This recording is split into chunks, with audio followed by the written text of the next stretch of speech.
Hello दोस्तों, स्वागत है आप सभी का KNP एनालिसिस में।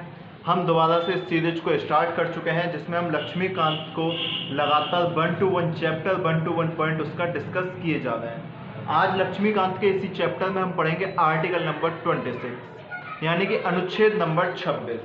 इससे पहले अगर आपने आर्टिकल नंबर 25 वाली वीडियो देखी होगी तो उसमें आपने देखा होगा कि आर्टिकल नंबर 25 यानी कि अनुच्छेद नंबर 25 में हमने पढ़ा था कि हर व्यक्ति को अपने धर्म अपनाने की, अपने धर्म के प्रचार की, अपने धर्म के प्रसार की इस तरह की आज़ादी मिली हुई है। तो उसमें हमने एक चीज देखी थी जो आर्टिकल नंबर 25 था। देखिएगा ध्यान से, आर्टिकल नंबर 25 में देखा था कि वो इंडिविजुअल के लिए है, वो इंडिविजुअल के लिए है यानी कि किसी एक व्यक्ति की क्या स्वतंत्रता है, किसी एक व्यक्ति का क्या फंडामेंटल राइट है, वो आर्टिकल नंबर 25 में दे रखा है। लेकिन जब हम बात करेंगे कि किसी एक धर्म का, किसी एक ग्रुप का, यानी कि किसी एक रिलीजियस डिनोमिनेशन का, रिलीजियस सेक्ट का, उसका क्या अधिकार है अपने आप में, उसे हम अब आर्टिकल नंबर 26 में डिस्कस करेंगे। जैसा आपने सुना होगा कभी कभी कि मुस्लिम जो समुदाय है उसने फतवा जारी कर दिया। क्यों कर सकता है वो मुस्लिम समुदाय फतवा जारी? आपने सुना होगा हिंदू कोड्स कुछ अलग होते हैं, यानी कि हिंदू लॉज कुछ अलग होते हैं। ऐसे क्या क्या कारण हैं जिसकी वजह से ये सारी चीजें हो सकती हैं?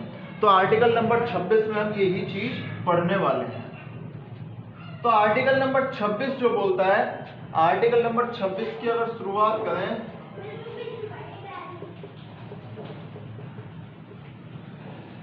आर्टिकल नंबर 26 क्या कहता है कि एवरी रिलीजियस डोमिनेशन और every religious group have the right to, यानी कि हर एक एवरी रिलीजियस डिनोमिनेशन और रिलीजियस ग्रुप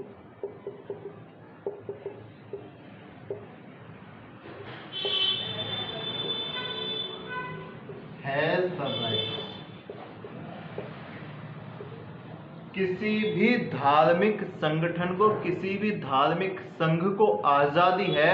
कौन कौन से राइट की आजादी है? उससे पहले हम एक चीज डिस्कस कर लेते हैं कि हम रिलीजियस डिनोमिनेशन किसे मानेंगे, यानी कि मानेंगे किसे कि भाई ये धार्मिक संगठन है कि नहीं है। हम मानेंगे, उसे कौन मानेगा? तो निश्चित रूप से ये जो बाद में सुप्रीम कोर्ट ने डिसाइड किया हुआ है कि ये वाला रिलीजियस डिनोमिनेशन होगा, ये वाला नहीं होगा, लेकिन उसका एक क्राइटेरिया है। और वो क्राइटेरिया क्या है इसका, रिलीजियस डिनोमिनेशन को मानने का? और वो क्राइटेरिया ये है कि आपकी बिलीफ्स यानी कि आपका जो विश्वास है वो एक होना चाहिए, एक उसमें कॉमन ग्रुप होना चाहिए, कॉमन ग्रुप होना चाहिए, ठीक है। और उसके कुछ अपने आप में एक कोड होना चाहिए इस टाइप का, ठीक।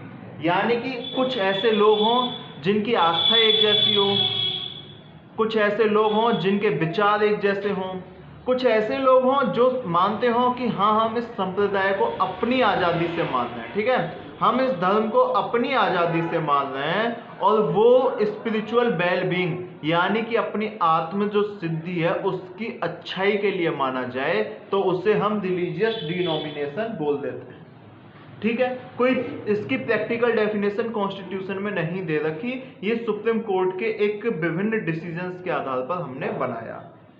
बात कर लेते हैं कि राइट कौन कौन से हैं। अब ये जो राइट है ये 3 राइट डिवाइड हुए हैं, इसमें कॉन्स्टिट्यूशन में 3 राइट दे रखे हैं। कौन कौन से 3 राइट हैं उसे यहाँ पे देखते हैं।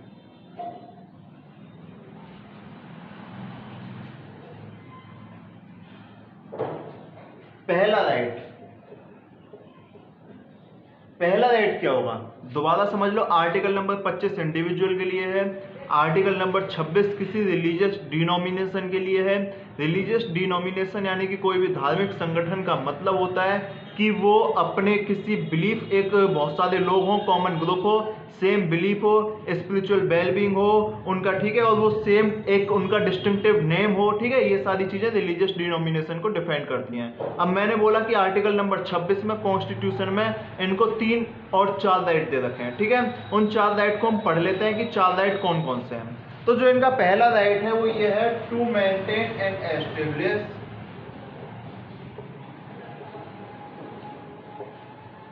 to maintain एंड एस्टेब्लिश, यानी कि स्थापित करना और उनका नियंत्रण करना। किस चीज के लिए? इंस्टीट्यूशन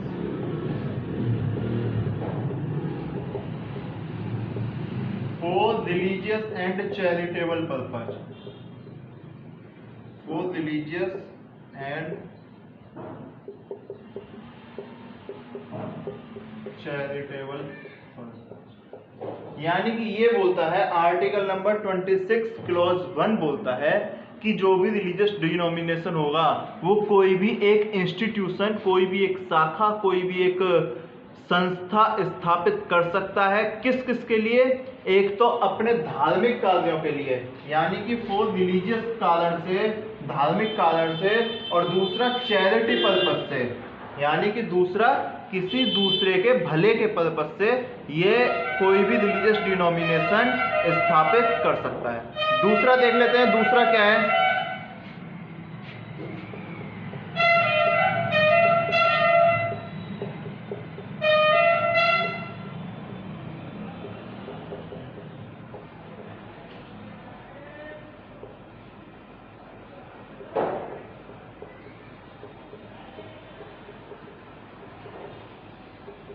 दूसरा बोलता है कि right to manage its own affairs in the religion, यानी कि अपने धर्म को आपको किस तरह से चलाना है, ये इनका अधिकार है। समझो दोबारा से, जैसे मुस्लिम फतवा जारी करते हैं, वो उनका अधिकार है कि उनके धर्म में ऐसा होता है, ठीक है। या अगर बुद्धिज्म है या जैनिज्म है, ठीक है, वो भगवान को नहीं मानते, ठीक है, यानी कि वो उनका अधिकार है। तो right to maintain its own affairs in the religion, वो अपने धर्म में अपने अफेयर्स को कैसे मैनेज करेंगे, ये आर्टिकल 26 क्लॉज 2 में दे रखा है। आपको भगवान को मानना है, नहीं मानना, वो 26 क्लॉज 2 में है। आपको कोई नया कानून बनाना है अपने धर्म से रिलेटेड, वो 26 क्लॉज 2 में। एक्सेप्शन इसके भी हम बाद में बात करेंगे, ठीक है। दो समझ में, पहला यह है कि आप कोई भी नया इंस्टीट्यूशन एस्टेब्लिश कर सकते हो, उसका जो पर्पज होना चाहिए वो रिलीजियस और चैरिटेबल पर्पज होना चाहिए। दूसरा यह है कि right to manage its own affairs in religion, ठीक है, यानी कि आपको जो मैटर्स ऑफ रिलीजन है कि आपको भगवान मानने नहीं मानने, वो भी आप यहां से स्थापित कर सकते हो। तीसरा,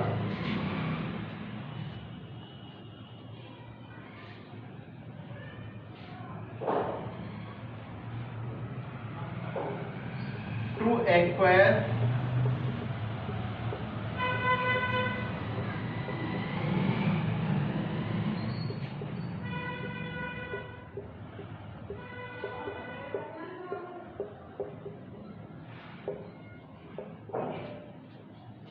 तीसरा जो 26 क्लॉज 3 है वो बोलता है कि आप मूवेबल और इमूवेबल प्रॉपर्टी एक्वायर कर सकते हो।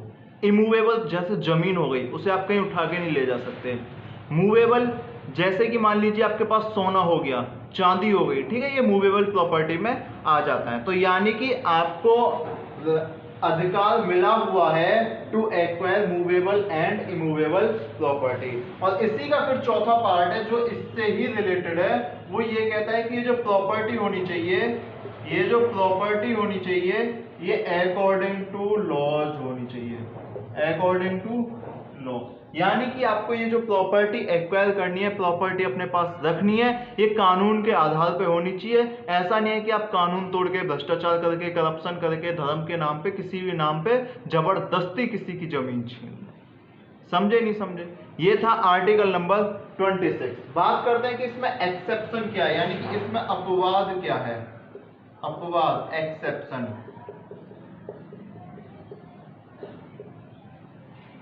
अभी एक क्वेश्चन आया था यूपीएससी मेंस में, जीएस 2 में, आर्टिकल 19 से रिलेटेड क्वेश्चन था और वो बहुत डिस्कस किया था, यानी कि उसमें भी एक्सेप्शन पूछे थे। तो ये एक्सेप्शन बहुत ज़्यादा इंपॉर्टेंट हो जाते हैं, किसी भी पेपर में कहीं भी पूछे जा सकते हैं। आपने आर्टिकल 19 वाली वीडियो नहीं देखी तो उसे देख लेना, ठीक है। तो इसमें बात करते हैं कि इसमें क्या एक्सेप्शन है।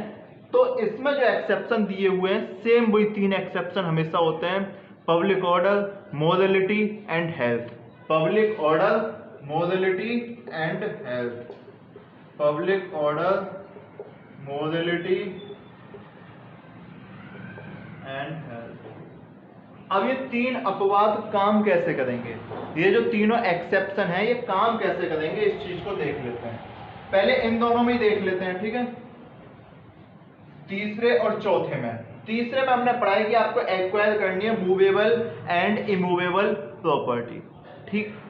अब जब ये प्रॉपर्टी आपको एक्वायर करनी है तो इसका मतलब ये नहीं कि आप इस प्रॉपर्टी का मिसयूज करेंगे, ठीक है। और इसका मतलब ये भी नहीं है कि आप सड़क पर बैठ करके कोई धार्मिक काम करेंगे, समझे नहीं समझे, है ना। तो ये जो सारी चीजें हेल्थ, ठीक है। अब इसका मतलब ये नहीं कि आप अपनी जो प्रॉपर्टी है उस पर कूड़ा करकट डालते रहें जिससे कि जो पड़ोसी हैं उनकी हेल्थ खराब हो जाए।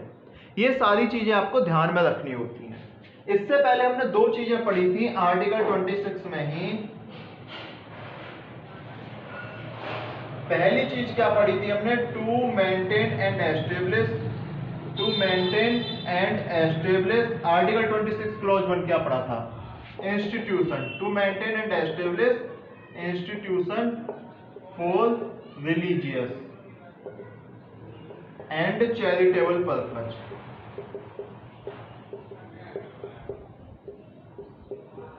ठीक है, मान लीजिए आपने कोई मंदिर, कोई मस्जिद, कोई गुरुद्वारा रिलीजियस पर्पज से एस्टेब्लिश कर लिया, लेकिन उसमें अगर आप मान लो देवदासी जैसे सिस्टम चलाते हैं तो निश्चित रूप से वो पब्लिक ऑर्डर के लिए खतरा है। तो जो ऐसा रिलीजियस इंस्टीट्यूशन होगा वो पब्लिक ऑर्डर को खतरा देगा, मोरलिटी को खतरा देगा, तो ऐसे इंस्टीट्यूशन को बैन किया जा सकता है।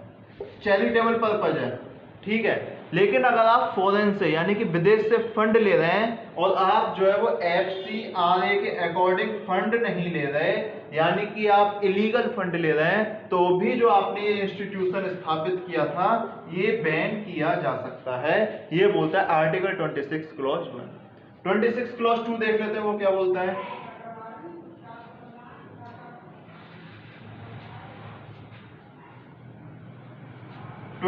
क्लॉज 2 में हमने पढ़ा था कि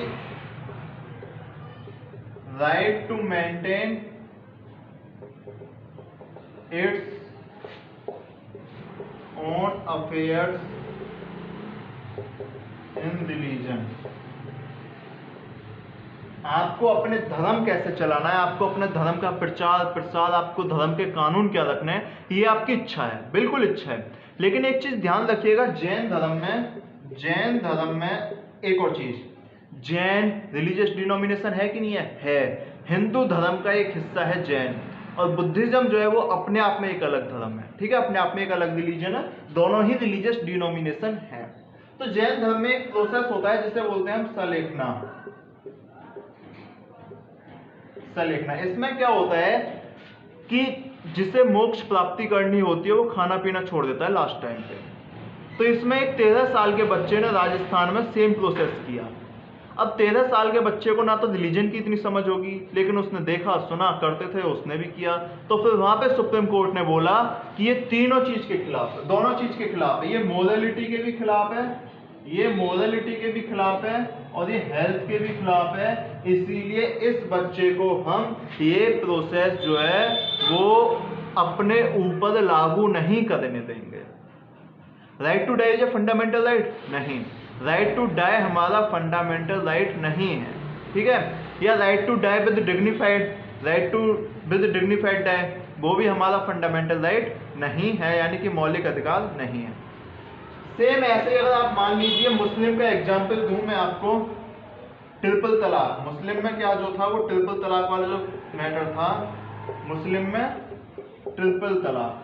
अब आप ट्रिपल तलाक में भी देखो सेम चीज, मोरलिटी के लिए खतरा है कि नहीं है, ये मोरलिटी के लिए खतरा है, हेल्थ के लिए खतरा है ना। तो ये सारी चीजें ट्रिपल तलाक, ठीक है। इसके अलावा मैं आपको अगर और एग्जाम्पल बताऊं हिंदू धर्म से रिलेटेड, तो ban of DJ after 10 PM। किस किस चीज के लिए खतरा था ये, पब्लिक ऑर्डर के लिए, हो सकता है हेल्थ के लिए भी कोई खतरा हो। मान लो कोई मरीज है, ठीक है, उसे आप डीजे सुना दो, बीपी हाई है, पता पड़े सुबह हॉस्पिटल भी ना ले जा पाओ, ठीक है। तो ये सारी चीजें थी जो पब्लिक ऑर्डर, मोरलिटी और हेल्थ, तीन एक्सेप्शन इंपॉर्टेंट है यहाँ पे, दोबारा देख लो, पब्लिक ऑर्डर, मोरलिटी और हेल्थ, तीनों एक्सेप्शन, पब्लिक ऑर्डर, मोरलिटी और लास्ट एंड ब्लास्ट हेल्थ। तो ये थे आर्टिकल नंबर 26 की पूरी हिस्ट्री। दोबारा एक बार रिवीजन कर लेते हैं आर्टिकल नंबर 26 क्या कहता है। ये दूसरा वाला है, ठीक है, ये दूसरा वाला है।